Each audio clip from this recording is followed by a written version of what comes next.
Imagine yourself in the ancient world, where the Nile and Euphrates rivers were not just sources of life, but the arteries of great civilizations.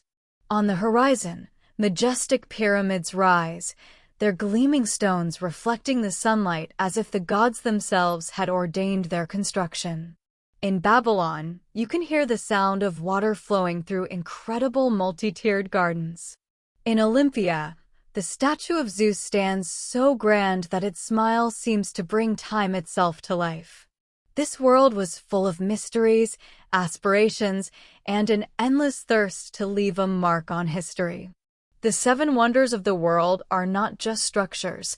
They are the embodiment of ambition, genius, and faith in the immortality of the human spirit. They seem to say, "Look at what we are capable of." We will never be forgotten. This list, passed down to us from the depths of centuries, has become a unique symbol of humanity's indomitable will and its ability to overcome the impossible. But how did the idea of selecting exactly 7 wonders come about? The roots of this list go back to antiquity, when the world was ruled by philosophers, travelers, and scholars who sought to classify and comprehend everything around them. Herodotus, known as the father of history, and his followers were the first to describe the great creations of their time. However, the final list was formed a little later, thanks to the works of Callimachus of Cyrene, a librarian at the Library of Alexandria. Why 7? In the ancient world, this number was considered sacred, symbolizing completeness and perfection. These wonders appeared in an era when civilizations reached unprecedented heights in architecture, engineering, and art. Egyptian pharaohs, Babylonian rulers, and Greek tyrants used their wealth to erect buildings that were meant to outlast centuries. But it is important to remember that they were not built merely for beauty. The pyramids were tombs for the pharaohs, the hanging gardens were a symbol of a king's love, and the statue of Zeus was an embodiment of divine majesty worshipped by millions. The world around them was completely different from today. Imagine caravans crossing endless desert sands to deliver precious materials for construction, sailors conquering stormy seas, and thousands of workers toiling under the scorching sun.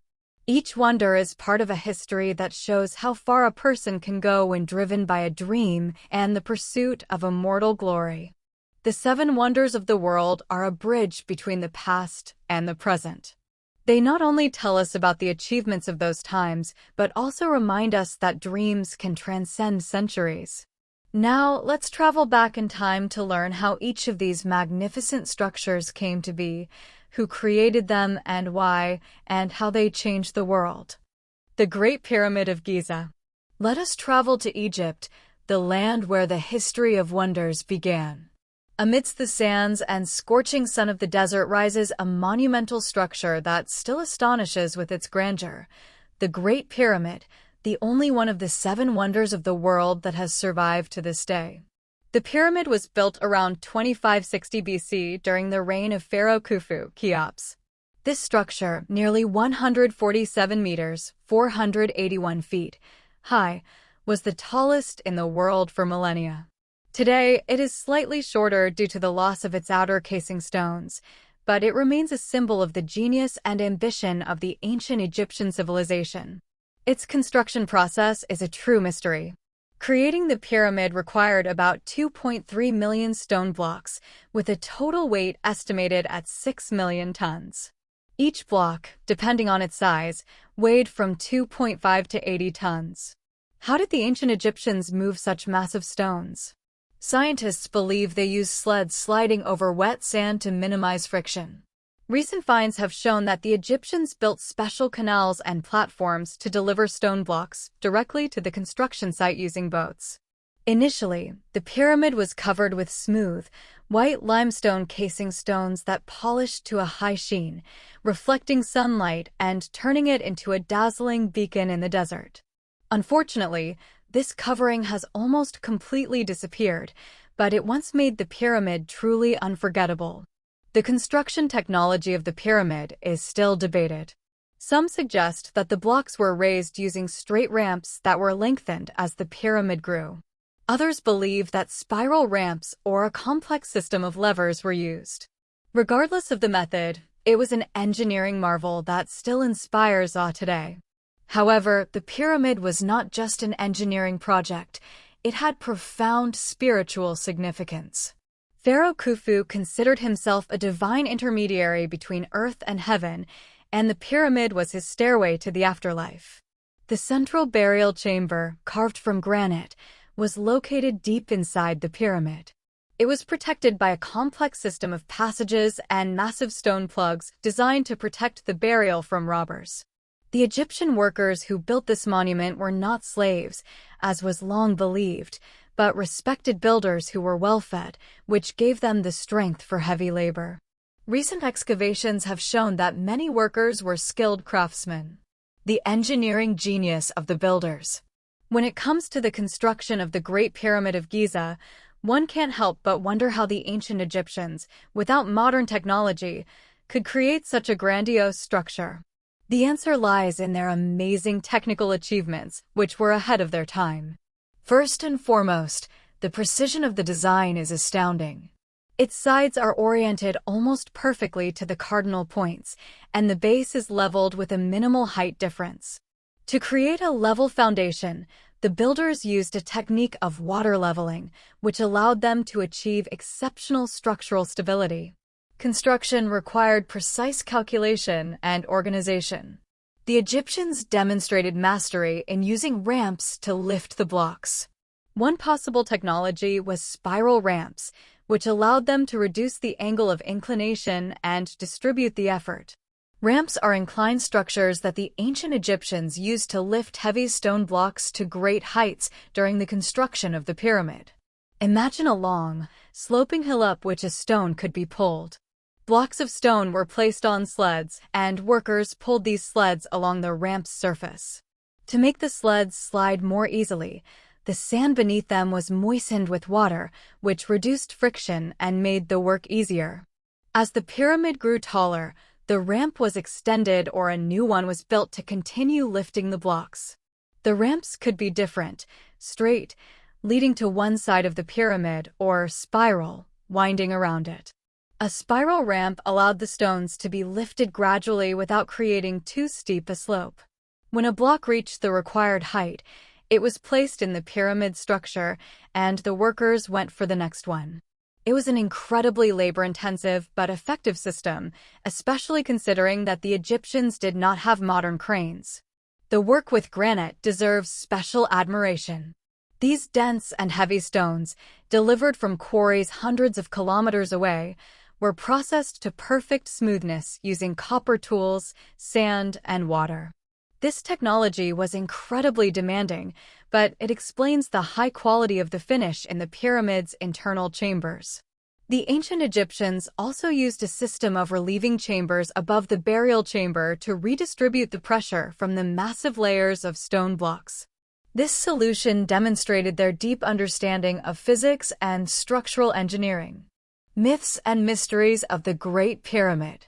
The Great Pyramid of Giza not only impresses with its size and engineering achievements, but is also shrouded in numerous myths and mysteries that have captivated humanity for millennia. These stories are not just fictions. They reflect our desire to unravel the secrets of the past and touch the greatness of ancient civilizations. An energy device? One of the most popular myths suggests that the pyramid is not just a tomb, but a device with special energy power. Some proponents of this theory believe the pyramid could have been used to generate energy, and its shape and orientation to the cardinal points have special significance. For example, the so-called golden ratio, a mathematical harmony found in nature and architecture, is found in its proportions. These coincidences give rise to hypotheses that the ancient Egyptians may have possessed knowledge lost to us. The missing decorations. Another mystery is why the pyramid's interior lacks the traditional murals or bas-reliefs typical of most Egyptian tombs. No images of gods, Scenes from the afterlife or prayers dedicated to the pharaoh have been found in its internal chambers. This absence of decorative elements raises many questions. Perhaps the pyramid had a special ritual purpose, or its interior decoration was never completed. Extraterrestrial builders? There are also myths about who built the pyramid. One hypothesis suggests it could have been built by representatives of an extraterrestrial civilization. Adherents of this idea point to the incredible precision of the block joints, the mass of the stones, and the complexity of their transportation. Of course, this theory is not supported by scientific facts, but it adds an aura of mystery and intrigue to the pyramid. Hidden chambers. The mystery of the hidden chambers within the pyramid continues to excite researchers. In the 19th century, the British engineer Howard Vyse discovered several relieving chambers above the burial chamber. In recent years, modern technologies like muon scanning have revealed new voids, one of which is a huge room located above the Grand Gallery. Scientists are still debating its purpose. Was it another relieving chamber, a secret room, or something else? Khufu's treasure. Legends also surround the treasure of Khufu. In ancient times, it was believed that the pharaoh was buried with incredible wealth, including gold, precious stones, and rare artifacts. However, no treasure has ever been found. Perhaps robbers looted the pyramid in antiquity, but some believe that secret chambers hiding these riches have yet to be discovered. Astronomical alignments. The pyramid's connection to astronomy is another of the great mysteries. Some researchers claim that the three large pyramids of Giza are arranged to correspond to the three stars of Orion's belt. Furthermore, the ventilation shafts inside the pyramid are oriented to align with the positions of stars, such as Sirius and Alnitak, which reinforces the sense of its connection to the heavens. Many of the pyramid's mysteries are connected to the personality of Pharaoh Khufu himself. Historians still debate whether he was a despotic tyrant who forced thousands of workers to build the pyramid or a wise leader who inspired his subjects to create this grandiose monument. The Great Pyramid of Giza remains not only the greatest architectural achievement, but also a symbol of humanity's quest to solve the unknown. Each new discovery raises more questions, making it an eternal enigma that continues to inspire. The Hanging Gardens of Babylon. After the mysteries and engineering feats of the Great Pyramid of Giza, we move to a completely different world, a green oasis that supposedly rose amidst the sands of ancient Babylon. The Hanging Gardens of Babylon, the second of the seven wonders of the world, became a symbol of humanity's dream of harmony between nature and architecture. But were they real? According to ancient authors, the gardens were described as a grandiose structure, cascades of terraces planted with flowers, trees, and shrubs that created the illusion of hanging in the air. According to legend, the gardens were built by King Nebuchadnezzar II in the 6th century BC for his wife, Queen Amytis, who missed the green hills of her homeland, Media. The gardens were intended not only to adorn the palace, but also to symbolize the power of the king, who had subjugated nature to his will. However, the first thing that raises doubts is the absence of any mention of the gardens in contemporary Babylonian texts. Chronicles from that period, including cuneiform tablets, describe in detail the construction of palaces and temples, but never mention the wondrous gardens. The first descriptions appeared several centuries later in the works of ancient authors such as Strabo and Diodorus Siculus, who may have based their accounts on oral legends or misinterpretations of earlier records. Another question is how such a complex irrigation system could have been created in desert conditions. According to legends, water was delivered to the upper terraces using a mechanism resembling an Archimedes screw, a device that lifted water to a great height. This system would have needed to constantly supply water to huge terraces full of plants, which would have required an incredible level of knowledge in hydraulics. However, no evidence of such a mechanism has yet been found in Babylon. An alternative hypothesis relocates the gardens from Babylon to Nineveh, the capital of the Assyrian Empire. Historians believe that the creator of the gardens could have been the Assyrian king Sennacherib, who was famous for his engineering achievements. In Nineveh, traces of a complex system of canals and aqueducts have indeed been discovered, which could have been used for irrigation. These findings make the Nineveh theory more plausible than the traditional legend of Babylon. Equally mysterious is the origin of the garden's name. Semiramis, after whom they are named, is more of a mythological figure than a historical one. Her image personifies strength, beauty, and wisdom, but there is no real confirmation of her existence. Scientists believe that the name Semiramis may have been attributed to the gardens later to associate them with the legendary queen. Who is Semiramis? Her figure is shrouded in myths and mysteries, and she remains one of the most astonishing women of antiquity. Semiramis, or Shemuramat as she was called in Assyria, was a real historical figure. She was the wife of the Assyrian king Shamshi-Adad-V, who ruled in the 9th century BC.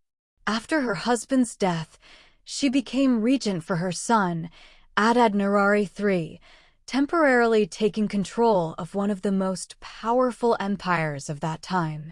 This fact alone makes her unique for an era when women rarely played an active role in politics.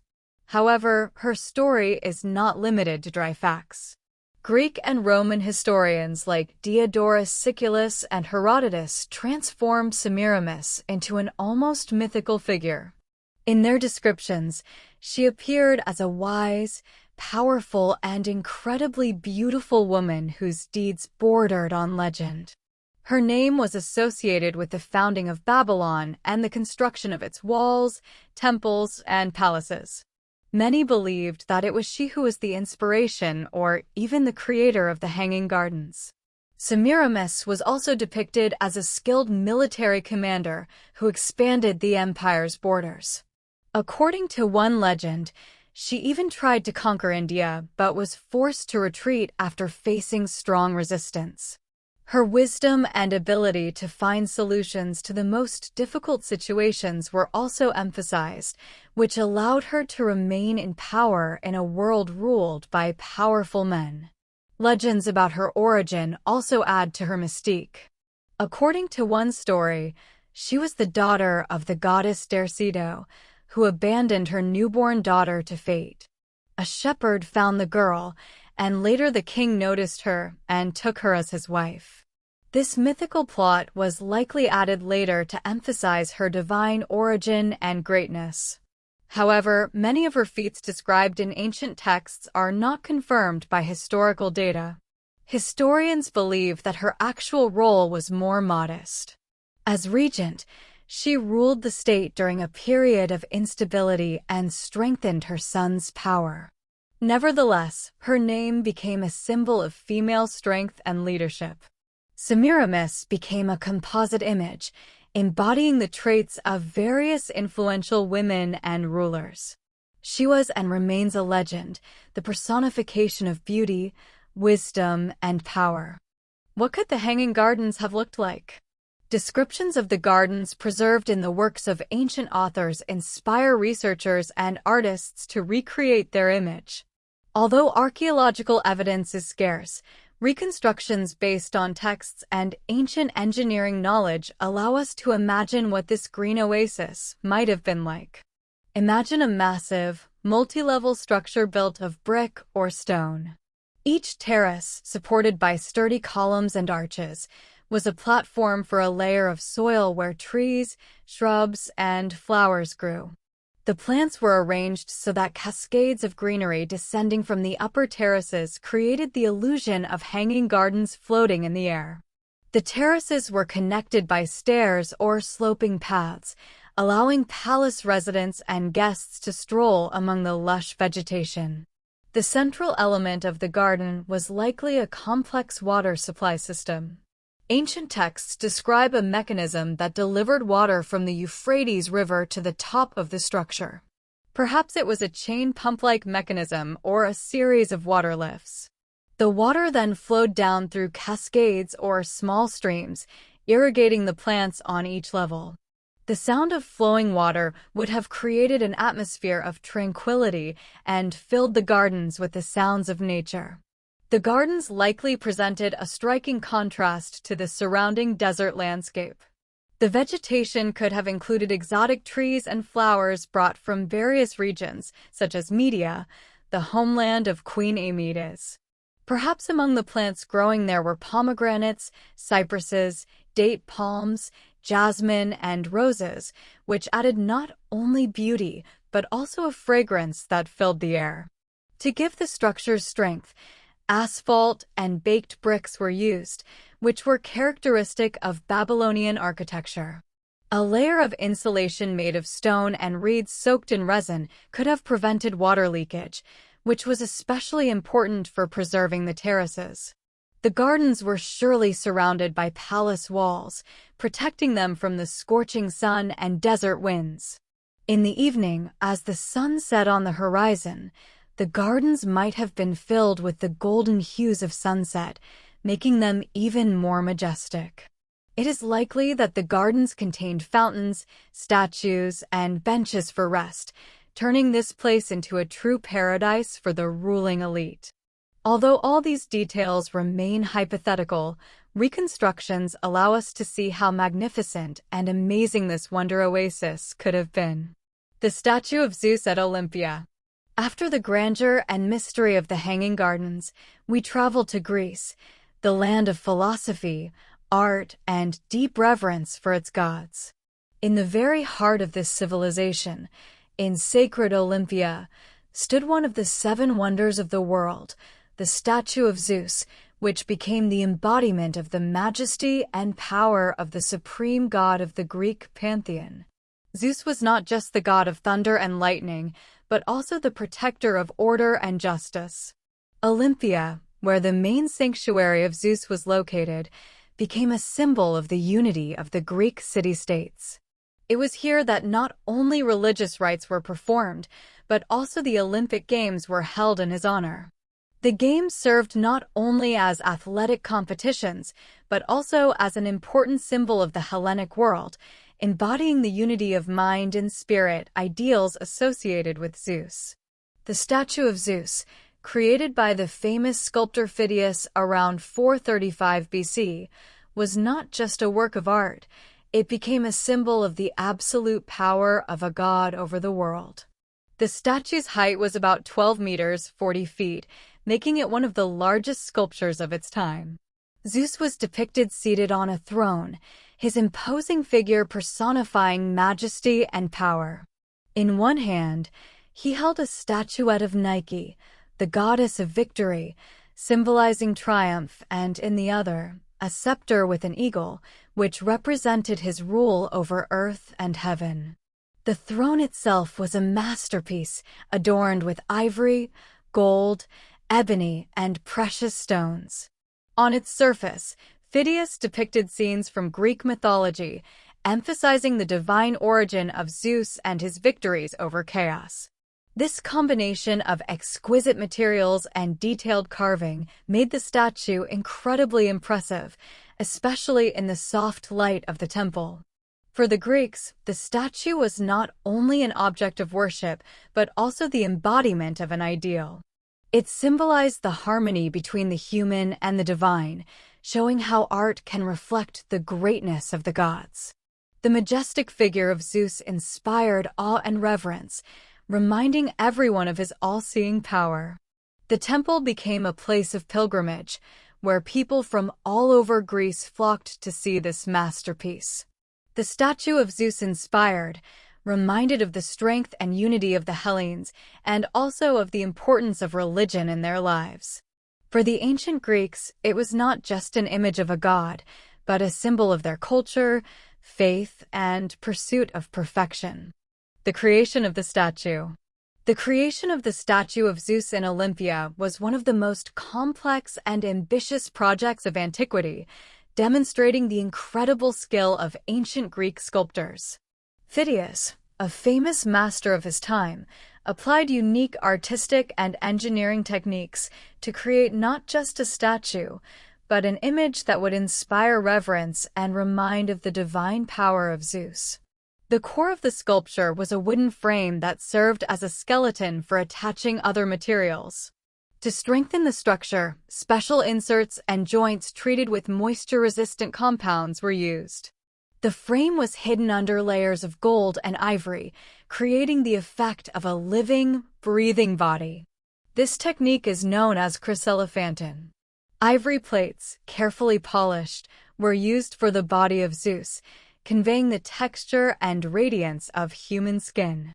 To give brightness and brilliance to Zeus's clothing, the thinnest sheets of gold were used. This material symbolized divine radiance, and every detail of his armor, sandals, and cloak was decorated with fine ornaments that enhanced the sense of wealth and power. The throne of Zeus was not just a stand, but an independent work of art. It was inlaid with gold, ivory, ebony, and precious stones. On the back and armrests of the throne, Phidias created carved images of mythological creatures and gods, emphasizing Zeus's supreme status.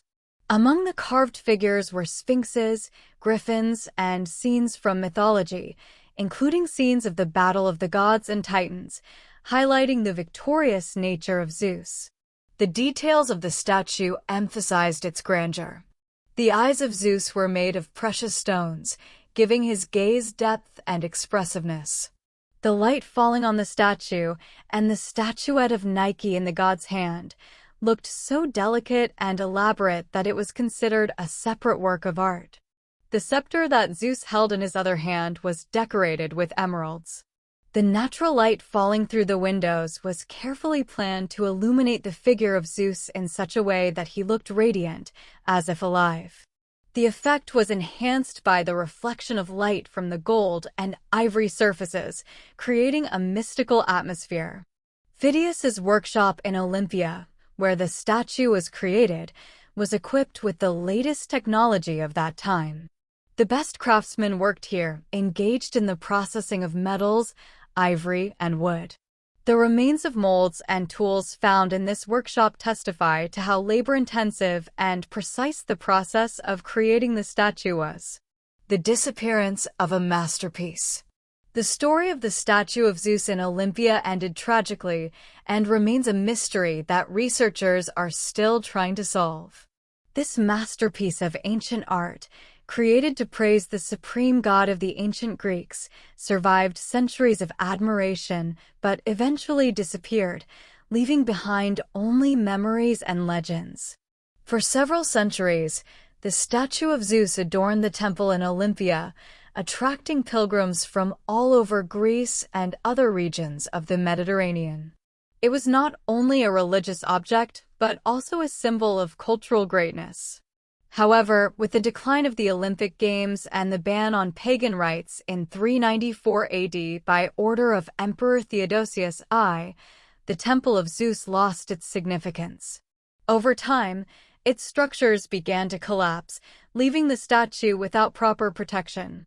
The fate of the statue itself is still a subject of debate. One version states that in the 5th century AD, the statue was moved to Constantinople, the capital of the Eastern Roman Empire. There, it was supposedly installed in a palace to continue inspiring people with its beauty and majesty. However, in 475 AD, a major fire broke out in Constantinople, destroying many buildings and valuables, likely including the statue of Zeus. This fire is considered one of the possible reasons for its disappearance. Other researchers suggest that the statue may have remained in Olympia and been destroyed by natural disasters. Earthquakes, which occurred repeatedly in this region, destroyed the Temple of Zeus and its surrounding buildings. If the statue indeed remained in its original place, it could have been damaged or destroyed under the rubble of the temple. There is also a version that the statue was destroyed by Christian fanatics who, in late antiquity, sought to destroy symbols of the pagan religion. The gold and ivory used in its creation could have been dismantled and reused, which could also have contributed to its disappearance. Archaeological finds in Phidias's workshop, where the statue was created, allow us to restore some details of its appearance and manufacturing technology. However, no physical fragments of the statue itself have ever been found, making it one of the greatest losses of cultural heritage. Today, we can only see the ruins of the Temple of Zeus in Olympia, which was once home to this majestic sculpture. The Temple of Artemis at Ephesus. After the majesty of the statue of Zeus in Olympia, we journey to Asia Minor, to the ancient city of Ephesus, to discover another wonder of the world, the Temple of Artemis. This grand temple, dedicated to the goddess of nature, hunting, and fertility, was not just a religious site. It became the embodiment of artistic and engineering mastery, as well as a center of cultural and economic life in the ancient world. The Temple of Artemis was considered a wonder of the world primarily because of its scale and magnificence. Built in the 6th century BC, it became the largest temple of its time, significantly surpassing even the famous Parthenon in Athens in size. It was a building of incredible dimensions. The temple's length exceeded 115 meters, 377 feet. Its width was about 55 meters, 180 feet, and the height of its columns reached 20 meters, 66 feet. In total, the temple was supported by 127 columns, arranged in several rows, creating the impression of a grandiose forest of marble. These columns not only served as supports, but also symbolized the harmony between nature and human art. However, it was not only its size that made the Temple of Artemis special. Its significance for the inhabitants of Ephesus and the entire Greek world was enormous. Artemis was one of the most revered goddesses of the Greek pantheon, personifying fertility, the protection of women, and harmony with nature. Ephesus was considered her sacred city, and the temple was the place where the goddess manifested her power and grace. The Temple of Artemis was not only a religious center, but also a cultural symbol. Its construction and maintenance demonstrated the wealth and power of Ephesus. Merchants, artisans, and travelers flocked here, bringing their goods, ideas, and customs. The temple became a hub connecting different cultures and regions, strengthening the role of Ephesus as an international center. The unique location of the temple also emphasized its significance. It was built on marshy ground, and to ensure its stability, the builders laid a foundation of charcoal and animal hides. This location was chosen for a reason. It symbolized Artemis's connection with nature, her power over land and water. The swamp, it was believed, protected the temple from destructive earthquakes, confirming the mythological protection of the goddess. A key feature of this wonder of the world was its importance to ancient people. This place embodied not only architectural and engineering skill, but also a deep faith in a goddess who personified hope, protection, and prosperity. The beauty and architecture of the temple. The Temple of Artemis in Ephesus was not only grand in scale, but also stunning in the beauty and elegance of its architectural solutions. Its builders and sculptors used innovative methods and exquisite materials to create a temple that became a symbol of the perfection of ancient Greek architecture. The temple was dedicated to Artemis, one of the most revered goddesses of the Greek pantheon.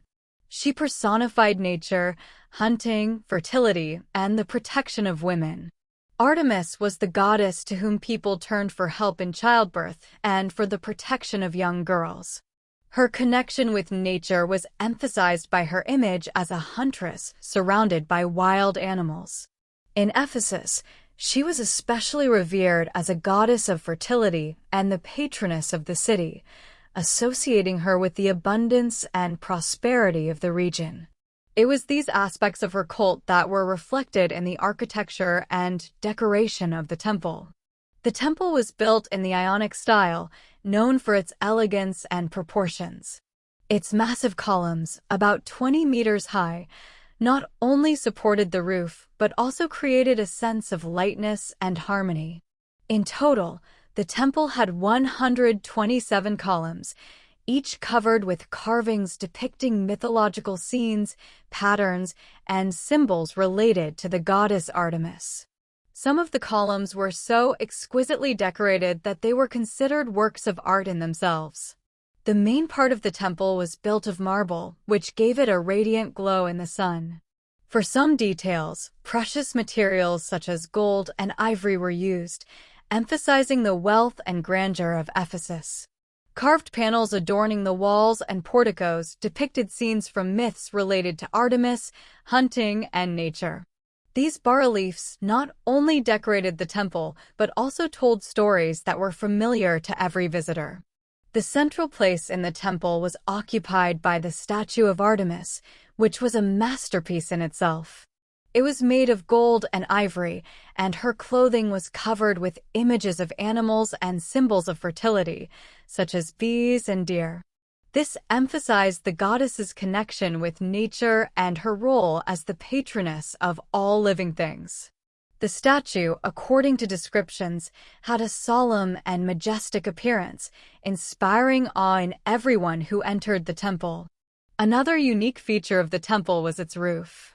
It was covered with terracotta tiles and decorated with sculptural elements, such as acroteria, figures placed on the edges and peak of the roof. These sculptures depicted mythological creatures and symbols associated with Artemis, adding even more decorative richness to the temple. Special attention was paid to the location of the temple. It was built to blend harmoniously with the surrounding landscape. The temple rose on a massive marble foundation that protected it from the moisture of the marshy soil. This space itself was decorated with carvings and served as a symbolic transition between the earthly and the sacred territory dedicated to the goddess. The interior space was no less impressive, arranged to direct a visitor's gaze towards the statue of Artemis.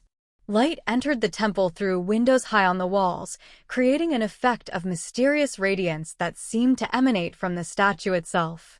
The temple floor, paved with marble mosaics and inlaid with precious stones, added even more luxury to the interior. This masterpiece of ancient architecture was destroyed multiple times, but each time it was restored, reflecting not only the skill of the builders, but also the deep devotion of the people of Ephesus to their goddess. The first significant destruction occurred in 356 BC, when the temple was burned down by Herostratus, who sought to immortalize his name through this act of vandalism. The fire destroyed the wooden structural elements and the roof, and also damaged the statue of Artemis. This act caused immense anger among the people of Ephesus and the entire Greek world. Herostratus's name was cursed, and an attempt was made to erase it from history by forbidding any mention of him. However, instead of leaving the site in ruins, the people of Ephesus decided to rebuild the temple with even greater luxury. Thanks to generous donations from all over Greece, as well as financial support from Alexander the Great, the temple was rebuilt to be even more magnificent than before, with more exquisite decorations and an improved design. This restoration became a symbol of perseverance and faith, proving that culture and religion can overcome even the most severe trials.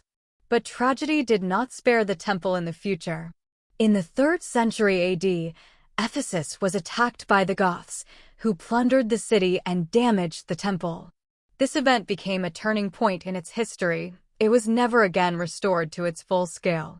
By this time, the influence of Christianity in the region was growing, and the cult of Artemis began to gradually fade. The remains of the temple were used as building material for new structures, including Christian churches like the famous Hagia Sophia in Constantinople. The final destruction was caused by natural disasters. Earthquakes that repeatedly shook the region finally destroyed the remains of the temple.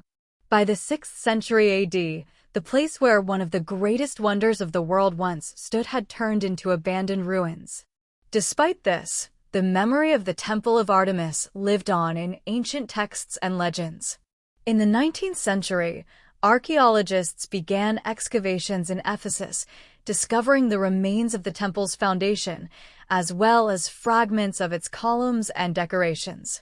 These findings allowed them to reconstruct a general idea of its grandeur and significance.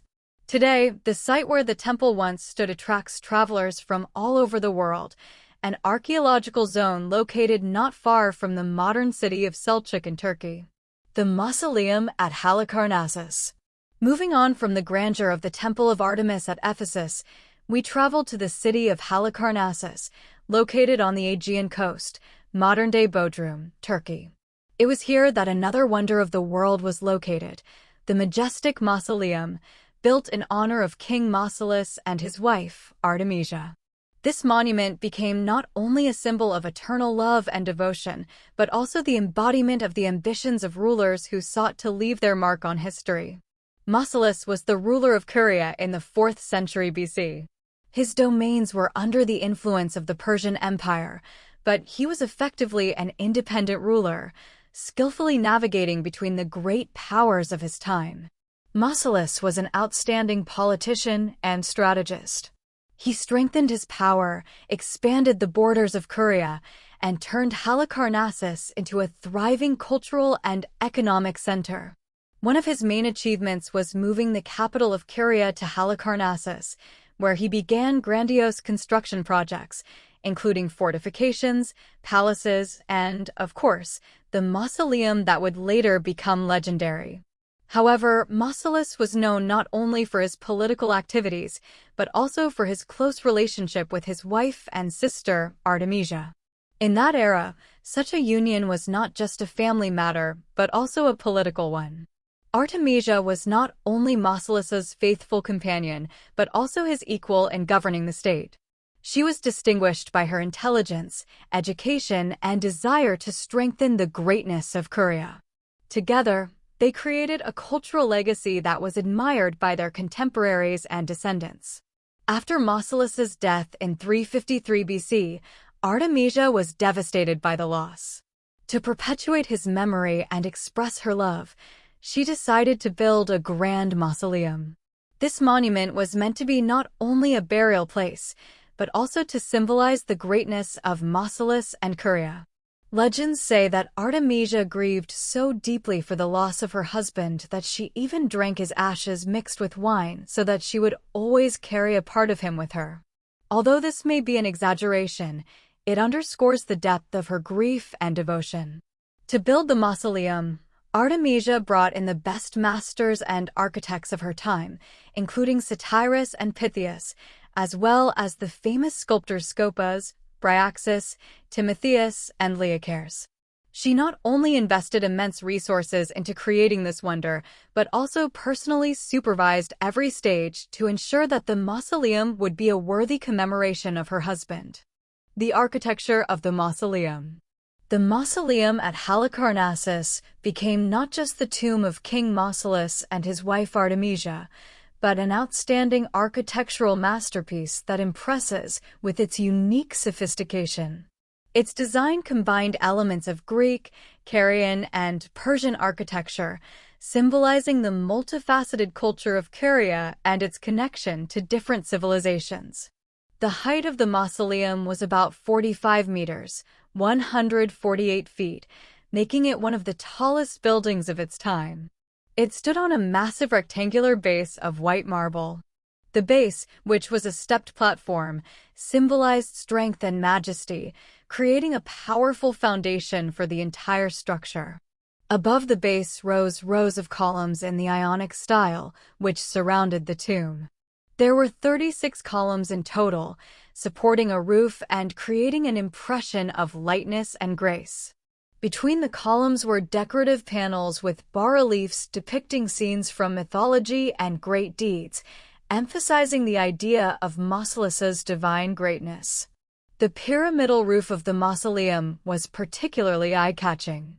It consisted of 24 stepped layers that converged at the top, which was crowned with a statue depicting a quadriga, a four-horse chariot, with figures of Mausoleum and Artemisia. This marble figure symbolized the triumph and greatness of Mausoleum. The chariot, driven by Mausoleum himself, was an expression of his power and immortality, as if he were embarking on an eternal journey. The sculptural decoration of the Mausoleum deserves special admiration. For famous sculptors, Scopas, Bryaxis, Timotheus, and Leocares were tasked with decorating the different sides of the building, creating scenes that reflected not only the lives of Mausoleum and Artemisia, but also their cultural heritage. Among the most famous images were battles with the Amazons, Amazonomachy, naval scenes, and scenes involving gods and heroes. Each side of the mausoleum had a unique style, reflecting the skill and individuality of the artists. Surviving fragments. Although the mausoleum at Halicarnassus has long been destroyed, individual parts of this magnificent structure have survived and give an idea of its former glory. Thanks to these finds, archaeologists and historians can understand how the tomb was constructed and appreciate the skill of ancient architects and sculptors. One of the most valuable surviving fragments are parts of the sculptural compositions. They were found during excavations in the 19th century and are now housed in the British Museum in London. Among them are relief panels depicting the Amazonomachy, naval scenes, and mythical creatures. These details not only demonstrate the artistic skill of the era, but also reveal the cultural context in which the mausoleum was created. Of particular importance are fragments of columns and architectural details that have preserved traces of painting and carving. These elements confirm that the mausoleum combined several styles: Greek, Carian, and Persian. For example, the preserved capitals of the Ionic order testify to the influence of classical Greek architecture, while some decorative motifs indicate Persian influence. This highlights the status of Halicarnassus as a cultural crossroads where the traditions of East and West intersected. Another source of information about the mausoleum are the written testimonies of ancient authors, such as Vitruvius and Pliny the Elder, as well as later chroniclers and travelers. Their descriptions, supplemented by archaeological finds, make it possible to recreate the general appearance of the mausoleum and understand the role it played in the life of Halicarnassus. The Colossus of Rhodes. After the mausoleum at Halicarnassus, we traveled to the sunny island of Rhodes, where another of the seven wonders once stood, the Colossus of Rhodes. This monument, glorifying the sun god Helios, became a symbol of courage and strength, inspiring not only the inhabitants of the island, but the entire ancient world. Rhodes, located in the heart of the Aegean Sea, was famous for its strategic position and naval power. In 305 BC, after a year-long siege by Demetrius Poliorcetes, a ruler from Cyprus, Rhodes defended its city, becoming a symbol of resilience and steadfastness. Demetrius, having been defeated, was forced to leave behind his siege engines, which became trophies for the victors. The people of Rhodes decided to immortalize their victory and thank Helios, whom they considered the patron of the city. The remaining siege trophies were sold, and the proceeds were used to create a grand monument, the Colossus of Rhodes. This statue was intended not only to emphasize the greatness and independence of Rhodes, but also to be a message to the whole world about the island's strength and unity. The sculptor Chares of Lindos was commissioned to create the monument. According to legend, the construction of the Colossus took 12 years. The height of the statue was about 33 meters, 108 feet, making it one of the tallest structures of the ancient world. The Colossus depicted the sun god Helios in a proud pose. His face was turned towards the sea, and his head was adorned with a crown of sun rays, symbolizing his divine radiance. In one hand, Helios held a torch, guiding sailors, and his appearance inspired reverence and confidence in the island's protection. There is a popular myth that the Colossus stood at the entrance to the harbor, with ships sailing between its legs. Although this version is most likely an artistic fiction, it emphasizes the grandeur of the statue and enhances its legendary status. In reality, the Colossus was most likely located on land near the harbor so that it could be seen from afar as a symbol of protection and prosperity. The symbolism of victory. The construction of the Colossus of Rhodes became a symbol of victory not only because of its grand size, but also due to the deep symbolism invested in it by the people of Rhodes. This statue was not just a monument to Helios, it embodied the unity, pride, and power of a city that managed to withstand a powerful enemy. The very process of erecting the Colossus became an act of collective triumph.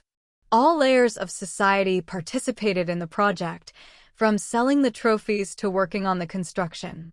The townspeople were not just building a statue, they were creating a symbol of their resilience and independence that would be significant for future generations. Each contribution to the construction strengthened the sense of community and mutual support among the inhabitants. It is important to note that the very idea of creating the Colossus as an offering to Helios personified the Rhodians' belief in divine justice.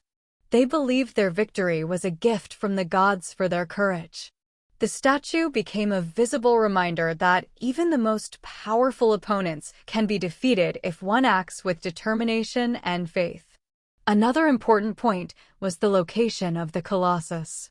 It was erected in a place where it would greet ships approaching Rhodes and impress guests and merchants. This was not only a demonstration of wealth, but also a declaration of Rhodes' status as a center of power and trade in the Mediterranean. The statue literally looked out to sea, meeting travelers and making it clear that Rhodes was a city that could not be conquered. The tragic fate of the Colossus. Although the Colossus of Rhodes became a symbol of triumph and power, its fate turned out to be tragic. This grand monument was destroyed as a result of one of the most devastating earthquakes of antiquity. The tragedy occurred around 226 BC, when a powerful earthquake shook the island of Rhodes. The Colossus, towering at a height of about 33 meters, could not withstand the strong tremors and collapsed. According to ancient sources, its massive fragments were scattered across the territory. Despite this, even in ruins, the Colossus continued to fascinate those who saw it. Pliny the Elder wrote that many travelers came to Rhodes just to see the remains of this gigantic statue. After the earthquake, the people of Rhodes sought help from the oracle at Delphi to find out whether they should rebuild the statue. However, the oracle advised them to leave the statue in ruins, explaining it as a sign of the god's will. The Rhodians obeyed the prophecy, and the remains of the Colossus lay in place for several centuries. The fragments of the statue remained on the ground until the 7th century AD, when Arab conquerors captured Rhodes. According to chronicles, the remains of the Colossus were dismantled and sold for metal. A legend says that it took 900 camels to transport these fragments. This fact underscores the monumentality of the statue even in its ruined state. The legacy of the Colossus continues to live on. This monument became an archetype of grandiose statues and served as a source of inspiration for the creation of many sculptures, including the famous Statue of Liberty in New York. The Lighthouse of Alexandria. After the Colossus of Rhodes, which stood as a symbol of strength and unity, we traveled to Egypt, where the Lighthouse of Alexandria rose on the island of Pharos. This wonder of the world was not only a masterpiece of engineering, but also had immense practical significance, becoming one of the most important navigational structures of the ancient world. The Lighthouse of Alexandria was built around the 3rd century BC during the reign of Ptolemy II Philadelphus. Alexandria was one of the largest commercial and cultural centers of the Mediterranean. The city, founded by Alexander the Great, quickly turned into an important hub of international trade. Its harbor, protected by the island of Pharos, received ships from all over the known world, but underwater rocks and shallows made entry dangerous. The need for a lighthouse was dictated by the desire to ensure the safety of sailors and to strengthen Alexandria's status as the main seaport. It became a symbol of the technological progress and ambition of the Hellenistic era. Its height, exceeding 100 meters, 330 feet, made it one of the tallest structures of its time. This was the first lighthouse of such a scale, and its light, it is said, was visible from a distance of up to 50 kilometers, 31 miles. The lighthouse reflected sunlight from a metal mirror during the day, and at night, a huge fire burned at its top, maintained by special services. For sailors, the lighthouse was a guiding star, saving them from dangers. Many ancient authors admired its operation, describing how it helped ships safely reach the harbor even in stormy weather. But the lighthouse was important not only for sailors. It strengthened Alexandria's role as a center of trade, culture, and science. Its light seemed to say to everyone who approached the city, "You have arrived at the center of the world." An engineering masterpiece. The Lighthouse of Alexandria was not just an engineering achievement of its time, but a true masterpiece of architecture and technology that influenced the development of construction for centuries. Its design combined innovative solutions that allowed it to not only perform its main function, but also to withstand the tests of time and nature. The lighthouse was built from large blocks of light-colored limestone, which made it visible even from great distances. These blocks were connected using lead clamps, which gave the structure strength and resistance to the earthquakes that often occurred in the region. The lighthouse's design was divided into 3 levels, each playing its role. The lower part was a massive square foundation, ensuring the stability of the entire structure. The middle level was an octagonal tower, which reduced wind resistance and helped distribute the load evenly. The upper level, a cylindrical tower, was the lightest and ended with a platform where the fire burned. One of the most amazing technological features was the mirror used to reflect sunlight. A polished metal surface allowed light beams to be directed over long distances, which significantly improved visibility during the day.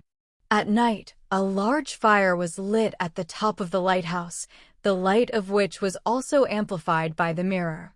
This was one of the first examples of the use of reflective technology in architecture. The durability of the lighthouse is explained not only by the quality of the materials and the thoughtful design, but also by its symbolic significance for the Ptolemies. The lighthouse was not just a functional structure, but a symbol of their power and skill, so its construction was carried out using the best technologies and resources of that time. Nevertheless, even its robust construction could not completely protect the lighthouse from the destructive forces of nature. The Lighthouse of Alexandria stood for several centuries, remaining not only a navigational landmark, but also a cultural symbol. However, a series of strong earthquakes, especially in 956, 1303, and 1323 AD, caused it irreparable damage. The structure gradually fell into ruins, and its stones were used to build the fort of Capebay, which stands on the site to this day. The legacy of the lighthouse. The Lighthouse of Alexandria, which towered on the island of Pharos, had a huge impact on the development of lighthouses as navigational structures. Its innovative design and scale set the standards for the creation of lighthouses in subsequent eras.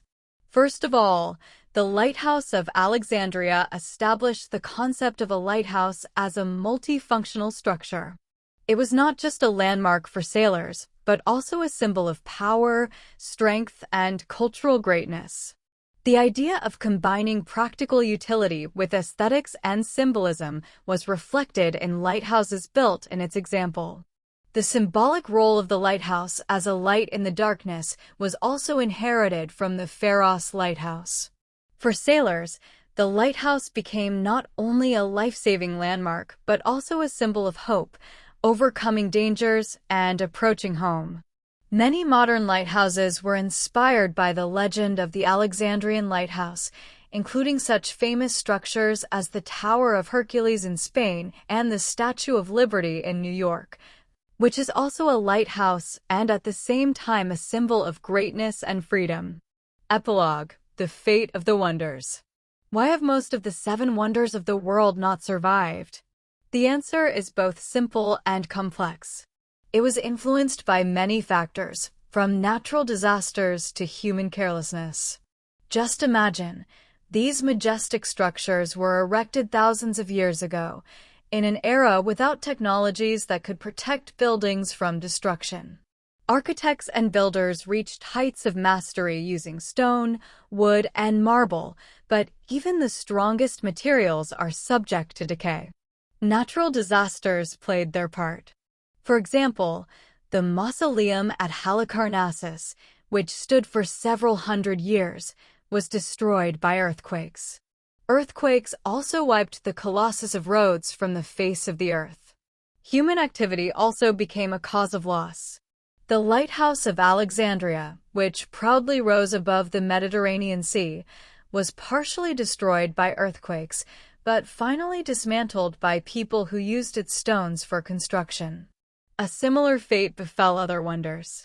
Some were destroyed in wars, some decayed and were reused, and some were simply forgotten. Perhaps the most dramatic loss was the Library of Alexandria. Although it is not directly one of the 7 wonders, it symbolizes the same pain of loss as the Colossus of Rhodes or the Temple of Artemis at Ephesus, which was destroyed by an arsonist hoping to make his way into history. The Egyptian pyramids survived because they were too massive and built using technologies ahead of their time. The other wonders, more elegant, were vulnerable. They were not built for eternity, but to impress their contemporaries. And they left their mark on history. We still remember them as a symbol of human ambition, genius, and the pursuit of beauty. The fate of the wonders reminds us that even the greatest achievements are temporary, but the memory of them can live forever if it is preserved and passed on. Restoration and modern analogs. The restoration and modern analogs of the 7 wonders of the world are an attempt not only to honor the memory of ancient masterpieces, but also to be inspired by them to create something new. Although the originals are lost, with the exception of the pyramids of Giza, their greatness has become a source of inspiration for architects, artists, and engineers around the world. Some wonders have been literally attempted to be restored. For example, in Turkey, archaeologists and architects are working on the site of the Temple of Artemis at Ephesus. For now, the temple exists only in the form of individual columns and ruins, but its reconstruction is not only a technical task, but also a cultural project aimed at restoring its former glory. Another example of an attempt to revive an ancient wonder. Several times in history, projects have been proposed to build a new giant statue symbolizing Rhodes. Modern engineers have proposed a more seismically stable structure that would still be inspiring. We also see the creation of new wonders of the world that pay homage to the ancient ones. For example, Dubai, with its architectural ambitions, is reminiscent of the ancient civilizations that strove to create the impossible. The Burj Khalifa, a majestic tower, rises above the city like a modern Colossus, demonstrating the power of modern technology. The harmony of nature and art, embodied in the Hanging Gardens, finds its echo in projects like the Vertical Gardens in Singapore. These modern gardens show how ancient dreams of paradise on Earth are reflected in our era. The fate of the 7 wonders reminds us that human inspiration is eternal. We cannot bring back the past, but we can create a new future. Every new project is not only a tribute, but also a reminder that the human dream, like history itself, continues.